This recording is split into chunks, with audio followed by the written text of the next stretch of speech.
ओम नमः शिवाय दोस्तों, धार्मिक सुरभि चैनल में आप सभी का स्वागत है। आई होप कि आप सभी बहुत अच्छे से होंगे।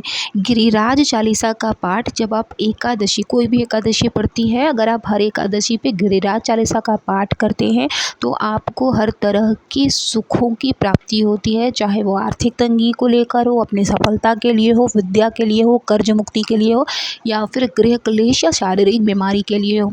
ऐसा इसलिए है क्योंकि बहुत ही कम लोग हैं जो इस पाठ का जो है उच्चारण करते हैं या इसको स्मरण करते हैं। तो जब आप अलग तरीके से भगवान का स्मरण करते हैं तो भगवान आपकी प्रार्थना भी सुनते हैं। गिरिराज चालीसा का पाठ करने से सुख सौभाग्य में वृद्धि होती है। गिरिराज चालीसा की कृपा से सिद्धि, बुद्धि, धन, बल और ज्ञान विवेक की प्राप्ति होती है। यह चालीसा के प्रभाव से इंसान धनी बनता है और वो तरक्की करता है। वो हर तरह के सुख का भागीदार भी बनता है और उसे किसी तरह का भगवान कष्ट नहीं होने देते। गिरिराज की कृपा मात्र से ही इंसान सारी तकलीफ़ों से दूर हो जाता है और वो तेजस्वी बन जाता है।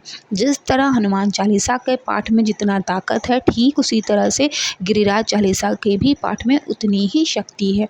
ऐसा इसलिए क्योंकि जब श्री कृष्ण ने गोवर्धन पर्वत उठाया था और उन्होंने अपने लोगों की जो है उनको परेशानियों से, तकलीफ़ों से मुक्त किया था, तो जब आप इस पाठ का स्मरण करते हैं, स्तुति करते हैं, तो ठीक उसी तरह से इसका संबंध श्री कृष्ण जी से है, जो वो आपकी परेशानियों को सुनते हैं और एकादशी के दिन बिना व्रत किए भी आपको पुण्य फलों की प्राप्ति देते हैं और मनचाहे आपकी जो भी इच्छा होती है, जो भी आपकी तकलीफ़ होती है, उसको दूर करने का वो प्रयास करते हैं।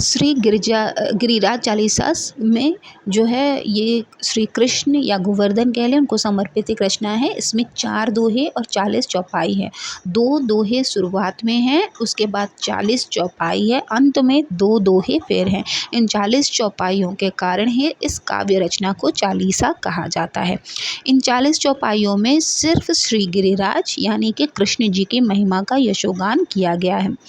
पूजा में श्री गिरिराज चालीसा का विशेष महत्व है, इसलिए एकादशी के दिन अगर आप नियमित पाठ करते हैं तो वो बहुत जल्दी प्रसन्न होते हैं। आप चाहें तो यह पाठ संध्या काल में, जब आप शाम को पूजा मंदिर में दीपदान करते हैं, तो आपको अवश्य करना चाहिए। ऐसा करने से श्री कृष्ण की शीघ्र कृपा प्राप्त होती है। श्री कृष्ण की पूजा व उनका गिरिराज चालीसा का पाठ भगवान श्री कृष्ण को बहुत अधिक प्रिय है। अगर आप प्रतिदिन करते हैं तो आपकी सारी कठिनाइयाँ, दुख, तकलीफ दूर होती हैं, लेकिन अगर आपके पास इतना समय नहीं है तो आप इसे एकादशी के दिन अवश्य करें, क्योंकि एकादशी का जो दिन है वो पूर्णतया श्री कृष्ण या श्री हरि के जितने भी स्वरूप हैं उनको समर्पित है। जो भी लोग हैं, अगर वो श्री कृष्ण भगवान को दूध अर्पण करते हैं, भोग लगाते हैं और इस चालीसा का पाठ करते हैं, उनका शारीरिक कष्ट जो है वो दूर हो जाता है। इसके अलावा अगर आप इसका हर एकादशी पे पाठ करते हैं तो घर में अन्न, धन और रुपए पैसे की हमेशा बढ़ोतरी होती रहती है। निसंतान को संतान की प्राप्ति होती है, पुत्रहीन को पुत्र की प्राप्ति होती है। और इसके अलावा लड्डू गोपाल जो हैं, जो श्री कृष्ण है, वो कभी भी अपने भक्त की गोद खाली नहीं रहने देते। इस चालीसा के पाठ से, उनके प्रभाव से, मतलब विष्णु जी के प्रभाव से मनुष्य को भव सागर से मुक्ति तक मिल जाती है। गिरिराज चालीसा का पाठ करने से उनके भक्तों पर अगर कोई भी कभी भी कोई कष्ट आता है तो वो अवश्य ही उनकी सहायता करते हैं। जितनी भी उनकी लाइफ में बाधाएं या विपत्तियां आती हैं वो भी दूर होती चली जाती हैं। व्यक्ति भयमुक्त होता है और साथ ही बिना डरे अपनी लाइफ में वो आगे बढ़ता जाता है, क्योंकि श्री कृष्ण की पूजा से श्रद्धालुओं को जो भी कृष्ण जी का जो भी आशीर्वाद है वो दोनों ही रूपों में प्राप्त होता है, एक भक्ति के भी रूप में और एक शक्ति के रूप में। तो जब आपकी भक्ति और शक्ति दोनों मिल जाती है तो श्री कृष्ण हो या श्री हरि हो, आपको उनकी विशेष कृपा अवश्य मिलती है। तो आई होप कि आपके लिए वीडियो बहुत यूज़फुल रही होगी।